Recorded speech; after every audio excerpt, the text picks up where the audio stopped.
और हिमाचल में भारी बारिश से जनजीवन सबसे ज्यादा प्रभावित हुआ है। बीते 24 घंटे से उत्तर भारत के कई राज्यों में बारिश का दौर जारी है। यूपी, उत्तराखंड और हिमाचल प्रदेश समेत कई राज्यों में लगातार बारिश हो रही है। मौसम विभाग के मुताबिक देश के कई राज्यों में आगामी 24 घंटे में भारी बारिश होने का अनुमान है। सरकार ने सभी विभागों के अधिकारियों को सतर्क रहने को कहा है।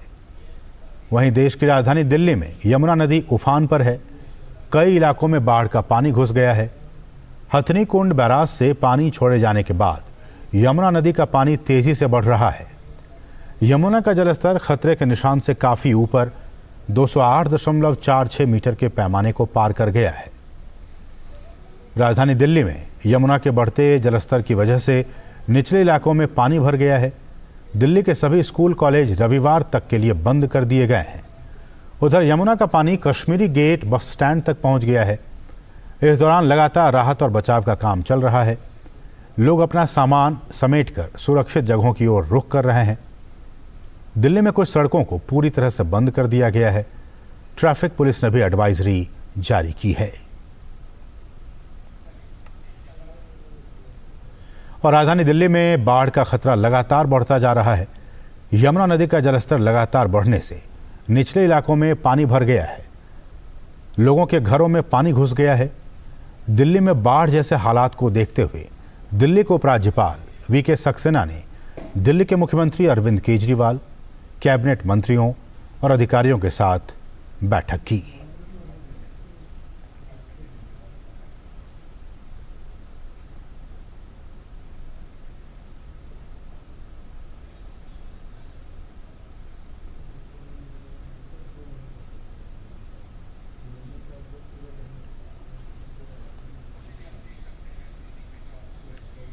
तो दिल्ली में जो स्थिति है बाढ़ को लेकर, उसको लेकर बहुत ही महत्वपूर्ण ये मीटिंग हुई। इन तस्वीरों में आप देख सकते हैं जहां उपराज्यपाल वीके सक्सेना ने दिल्ली के मुख्यमंत्री, तमाम कैबिनेट मंत्रियों और राहत एजेंसियों से जुड़े जो लोग हैं उनके साथ आज एक बहुत ही महत्वपूर्ण बैठक की है।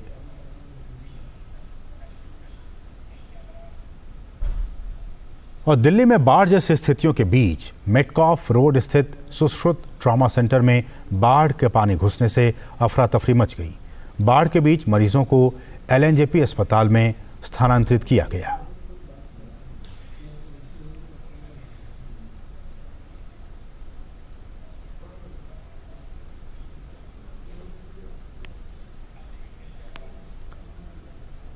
और हमारे सहयोगी पराक्रम सिंह शेखावत ने यमुना में लगातार बढ़ते जलस्तर से दिल्ली में पैदा हुए बाढ़ जैसे हालात का जायजा लिया। ये दिल्ली है जो कि अब एक तरीके से बाढ़ में तब्दील हो चुकी है। इस वक्त हम मौजूद हैं लाल किले के पिछले हिस्से की ओर, जो कि ये जो रास्ता है वो शांतिवन की तरफ जाता है। ये जो सड़क है वो सड़क आईटीओ से कश्मीरी गेट की तरफ जाती है, लेकिन अब ये सड़क नदी में तब्दील हो चुकी है। और नदी का जो वेग है आप देख सकते हैं, ये यमुना की बाढ़ का पानी है जो कि अब यमुना के निचले इलाकों से होता हुआ एक तरीके से सड़कों तक आ पहुंचा है। और हालात बहुत ज्यादा चिंताजनक है। यमुना के आसपास के इलाके वो तो पूरी तरीके से जलमग्न हो चुके हैं और अब ये पानी बहुत तेजी से बढ़ता हुआ सड़कों तक आ रहा है। और आप जरा सोचिए कि जिला प्रशासन या फिर जो भी पीडब्ल्यूडी के जो अधिकारी हैं, जल विभाग के जो अधिकारी हैं, ये तमाम सारे लोग हैं, उनमें से किसी को भी अंदाजा नहीं था कि हालात इस कदर बिगड़ जाएंगे। चूंकि यहाँ पर अब से कुछ दिन पहले लोग थे जो कि लोग अभी फंसे हुए हैं, बहुत सारे ऐसे लोग थे जिन्हें ऑफिस जाना था, लेकिन किसी को भी अलर्ट नहीं किया गया कि पानी इतना तेजी से बढ़ेगा। शायद ऐसा किसी ने भी नहीं सोचा, लेकिन अगर नहीं सोचा तो ये बहुत बड़ी जिम्मेदारी है। और ये जिम्मेदारी बताती है कि कितना गैर जिम्मेदाराना व्यवहार है इतने गंभीर हालातों में। क्योंकि यदि समय रहते इसकी पहले से जानकारी दे दी जाती तो आज इस वक्त जो लोग परेशान हो रहे हैं वो लोग परेशान नहीं होते। हालात चिंताजनक है। यमुना का जो जलस्तर है वो 208.52 के आंकड़े को छू चुका है, यानी कि बीते 45 सालों का रिकॉर्ड तो पहले ही हो चुका है। हालात बहुत ज़्यादा खराब यहाँ पर हो चुके हैं और अब लोग भी परेशान हैं, क्योंकि उधर के लोग उधर फंसे हुए हैं, जो कि आईटीओ से कश्मीरी गेट की तरफ आना चाह रहे हैं। और यहाँ से आपको बता दें कि कश्मीरी गेट से जो आईटीओ का रास्ता था वो तो पहले ही बंद हो चुका था, लेकिन अब यहाँ पर हालात और ज़्यादा बिगड़ चुके हैं। कैमरे पर्सन राहुल चोपड़ा के साथ पराक्रम सिंह शेखावत, दूरदर्शन न्यूज़, दिल्ली। और यमुना नदी में अचानक आई बाढ़ के कारण वहां नदी के किनारे रह रहे लोगों को अचानक वहां से अपना सामान घर बार छोड़कर भागना पड़ा। वहां से निकले लोग फिलहाल पूर्वी दिल्ली में एक सड़क के ओवरब्रिज के नीचे डेरा डाले हुए हैं। डीडी न्यूज़ की हमारी सहयोगी नंदिता डागर ने प्रभावित लोगों से बात की है। आइए देखते हैं क्या कुछ कहना है उनका। हालात तो मैंने खराब है। जमुना में अचानक पानी आ गया था, किसी ने सूचना नहीं दी थी। अच्छा। सामान हमारा आधा अंदर रह गया पानी में और अपना कुछ निकाल रहा है सामान। जल्दी में भागे। हाँ, अचानक पानी आओ। हाँ, रात में आओ। 3 दिन हो गए। हाँ। 3 दिन हो गए पानी को आए। अरे सारा सामान भी रह गया, खाने पीने की भी सौदा रहेगी, कुछ खाने को नहीं है यहाँ। नहीं पानी तो आ जाते हैं, पानी तो आ जाते हैं। और सारी सौदा बकरी भी लाशें भी निकल रही हैं इसमें से पानी। अब बताओ इतना पानी आ गो कैसे करेंगे, कहाँ जाएं, कैसे करें, गरीब आदमी बताओ। तो हमें कोई सूचना दी, हम फिर भी अपने सामान को थोड़ा थोड़ा खींच पाए और कुछ हमारा सामान उस पानी के अंदर रह भी गया है। उससे पहले कोई सूचना दी नहीं गई थी हमारे लिए, क्योंकि ना कोई सुविधा, और हमारा सामान भी अभी काफ़ी लोग फंसे रहे हैं, कोई सुविधा नहीं है अभी भी। यमुना नदी का किनारा यहाँ से 1 किलोमीटर दूर है, लेकिन यमुना नदी अभी मेन रोड तक आ चुकी है। उसकी वजह ये है कि दिल्ली में 3 दिनों के अंदर 300 मिलीमीटर से ज़्यादा की बारिश हुई और इसीलिए यहाँ पे से 200-250 फैमिलीज़ को यहाँ से इवैक्यूएट करना पड़ा, निकलना पड़ा। लेकिन इंडियन मीटियोलॉजिकल डिपार्टमेंट, जो कि मौसम विभाग है भारत का, उसका कहना है कि अगले हफ्ते बारिश जो है वो बहुत कम होगी, इतनी इंटेंस नहीं होगी और इसीलिए ये उम्मीद है कि जो लोग यहाँ से डिस्प्लेस हुए हैं वो वापस आ सकते हैं। कैमरा पर्सन AK के साथ नई दिल्ली से मैं नंदिता डागर, डीडी न्यूज़ के लिए।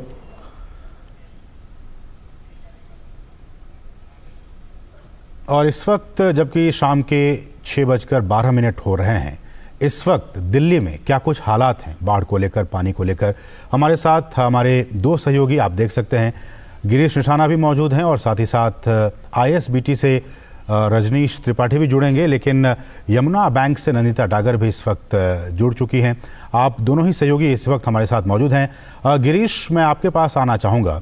और इस वक्त जैसा कि हमने कहा कि रिपोर्ट में कि यमुना का जो स्तर है वो 3 मीटर अपने खतरे के निशान से 3 मीटर ऊपर बह रही है। तमाम इलाकों में जहां अब तक पानी नहीं गए थे वहां उन इलाकों में पानी चला गया है। इस वक्त क्या कुछ लाइव अपडेट है, ताज़ा हालात हैं बाढ़ और पानी को लेकर?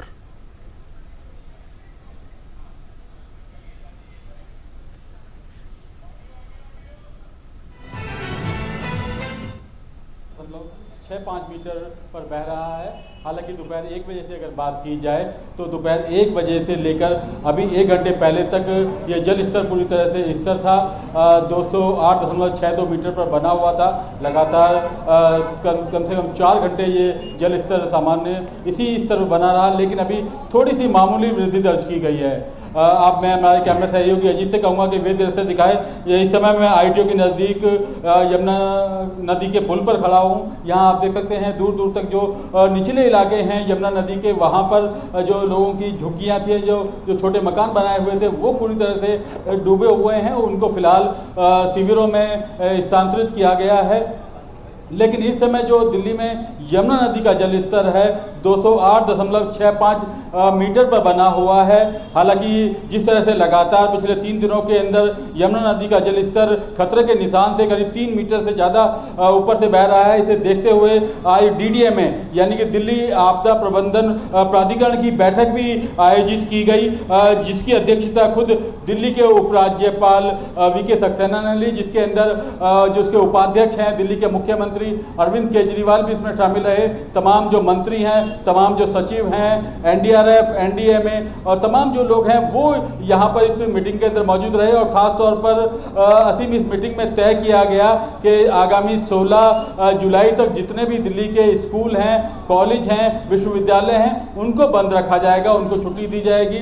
इसके अलावा एक खास बात ये रही कि जो बसें अंतर्राज्यीय बस अड्डा कश्मीरी गेट पर आ रही हैं, उनको जो सिंघू बॉर्डर है वहीं पर उनको रोका जा रहा है, जो ताकि जो अन्य राज्य की बसें चाहे वो हिमाचल प्रदेश की बसें हों, चाहे वो पंजाब से आने वाली बसें हों, चाहे वो हरियाणा से आने वाली बसें हैं, उनको सिंघू बॉर्डर पर रोका जा रहा है। इसी तरह से और भी कई ऐतिहासिक कदम उठाए गए हैं। जो शिविरों में लोग रह रहे थे, जो अपने अपने घरों को छोड़कर निचले इलाकों से बाहर आए हैं, उनके लिए खास तौर पर डीडीएमए की मीटिंग में कहा गया है कि उन लोगों को जो सरकारी स्कूल हैं उनमें लेके जाया जाए, उनका खाने पीने की व्यवस्था की जाए, उनकी दवाई गोली की व्यवस्था की जाए। तो तमाम बहुत सी व्यवस्थाएं इस समय डीडीएमए की बैठक के बाद ली गई हैं। असीम, मैं आपको एक बात और अहम बताना चाहूँगा, जो आज एक खास बात जो केंद्रीय जल आयोग ने जो आज एक रिपोर्ट पेश की है, उसमें कहा है कि ये पानी फिलहाल तो इसी स्तर के आसपास बना रहेगा, लेकिन कल दोपहर 2 बजे के बाद से इसमें गिरावट देखने को मिलेगी। यानी कि कह सकते हैं कि दिल्ली वासियों को थोड़ी राहत मिलने वाली है शुक्रवार दोपहर 2 बजे के बाद से, जिसके बाद से दिल्ली में यमुना नदी का जल जो है वो घटने लगेगा। ठीक है, अब हम नंदिता आपके पास आना चाहेंगे। आप आईएसबीटी के पास मौजूद हैं। जैसा कि गिरीश ने कहा कि जो बसें आईएसबीटी की तरफ आ रही थी उनको सिंघू बॉर्डर की तरफ डाइवर्ट कर दिया गया, उन्हें वहीं रोक दिया गया है। ऐसे में इस वक्त वहाँ पे कैसे हालात हैं? करेक्ट कर दूं असीम, मैं इस वक्त आईएसबीटी पर नहीं हूँ, यमुना बैंक पर हूँ। ये जो पीछे इलाका आप देख रहे हैं ये यमुना खादर है, और यहाँ पर पिछले 1 किलोमीटर पीछे तक ये जो आपको नदी नज़र आ रही है, यमुना नदी, ये स्वेल हो चुकी है। यहाँ पर पहले पानी नहीं था, यहाँ पर लोगों की झुग्गियाँ थी, झुग्गी बस्ती थी। और जो रिपोर्ट आपने अभी देखी है वो यमुना बैंक के पास की है। वहाँ से 250 के करीब फैमिलीज़ इस एरिया से डिस्प्लेस होकर वहाँ पर कई फ्लाईओवर्स और मेन रोड्स पर भी उन्होंने मेक शिफ्ट अपना अरेंजमेंट किया हुआ है। बहुत सारे इस वक्त राजनीतिक दल हैं जो उन्हें बाढ़ पीड़ितों को मुफ्त में खाना वगैरह, पानी इत्यादि पहुंचा रहे हैं। इस वक्त दिल्ली पुलिस की भी काफ़ी कंपनियां, एनडीआरएफ की कंपनियां यहाँ पर पहुंची हुई हैं।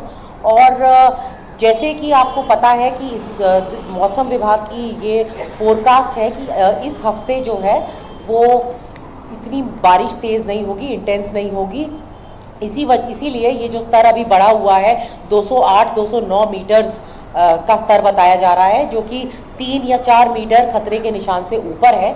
ऑरेंज अलर्ट जारी हुआ है। तो ये जो लोग जिनसे हमारी बात हुई, इन्होंने ये भी बताया इनके मवेशी जो थे, लाइव स्टॉक, यानी कि गाय, भैंस, बकरियां, वो सब भी रह गई। और काफ़ी लोगों ने तो ये बहुत बार कहा कि हमारा सामान हम ले नहीं पाए 10 तारीख की रात को, वो वहीं पर छूट गया। दूसरा ये भी असीम की दिल्ली में 300 मिलीमीटर तक की बारिश, जो कि पूरे महीने में हुआ करती थी या 15 दिन में होती थी, वो 3 दिन के अंदर ही ये प्रेसिपिटेशन हुई है। तो 15 साल का वेटेस्ट जुलाई ये है। और यमुना का जो निशान है, खतरे का निशान, वो तो ऐसा आखिरी 1978 में देखा गया था, करीब 44 साल पहले की बात। तो उसके बाद ये स्तर इतना ऊंचा आया है। तो ऐसा माना जाए कि अगले हफ्ते जो है ये पानी रिसीड होगा। और क्योंकि बारिश की इतनी संभावना नहीं है, हथनी कुंड बराज से भी पानी बहुत छोड़ा गया है, जिसके लिए चीफ मिनिस्टर अरविंद केजरीवाल बात कर रहे हैं सेंट्रल वाटर कमीशन से, ताकि इसके यमुना के स्तर में कमी आए। और स्कूल्स भी बंद कर दिए गए हैं इस इलाके के, चाहे वो सिविल लाइंस का इलाका हो या शादरा का हो। प्राइमरी स्कूल्स जो हैं वो संडे तक बंद हैं। बाढ़ की नज़रगे को देखते हुए काफ़ी क्लॉग्ड हैं रोड्स, जो कि आर्टीरियल रोड्स हैं दिल्ली के, आउटर रिंग रोड से लेकर सिविल लाइंस के इलाके में बहुत पानी, वाटर लॉगिंग हो गई है, लोगों के घरों में भी घुस गया है। और ये तो खैर लो लाइंग एरियाज थे जो यमुना के बैंक्स पर थे ही, तो इनके अंदर तो इनकी काफ़ी सामग्री डूब गई, बह गई उस तरीके से। और मेट्रो के भी कुछ स्टेशन, जैसे यमुना बैंक स्टेशन जो है लोकल ट्रेन्स दिल्ली की, उसका अप्रोच रोड जो है वाटर लॉक है, उसकी वजह से एक मेट्रो स्टेशन भी बंद किया गया है। लेकिन ट्रैफिक सिग्नल्स पूरे शहर में देखने को मिल रहे हैं।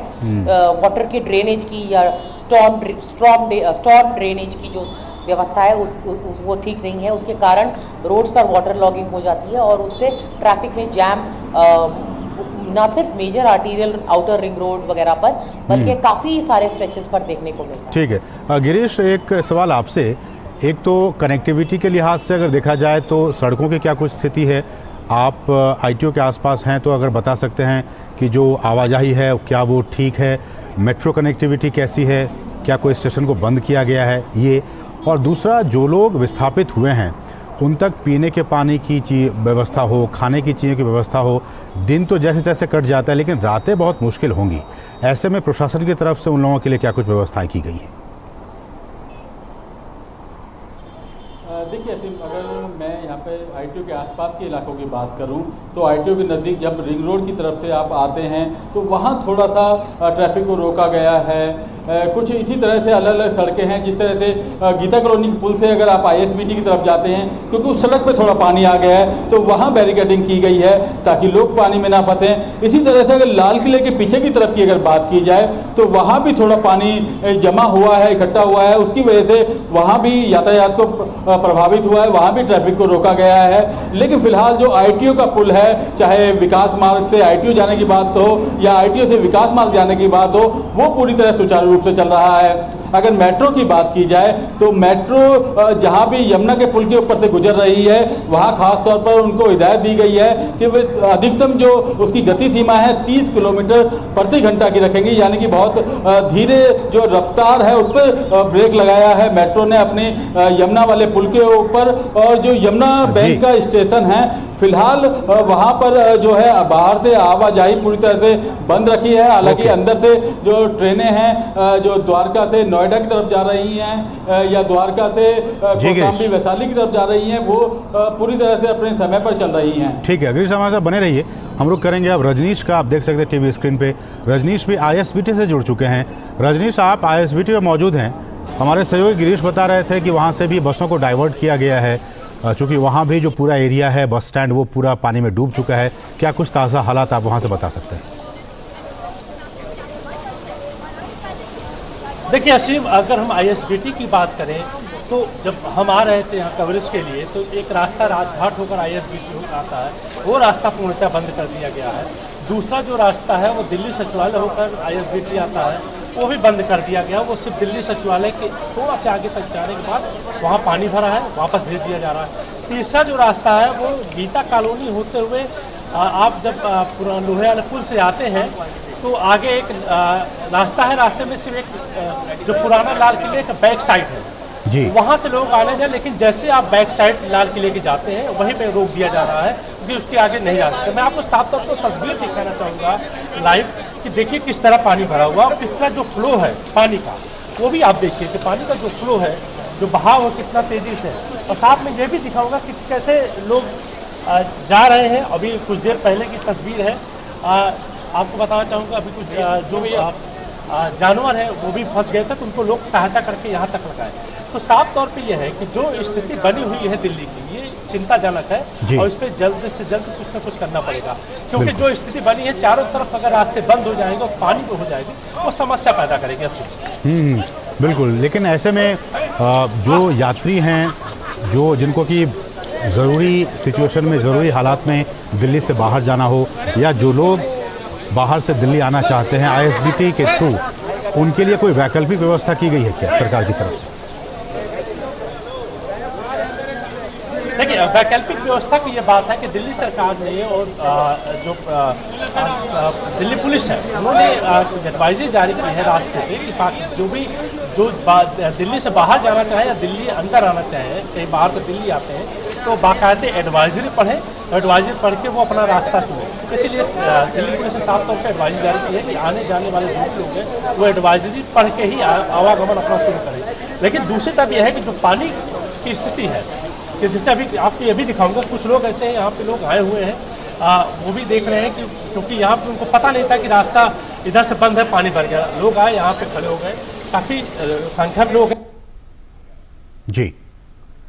जी रजनीश, तकनीकी प्रॉब्लम की वजह से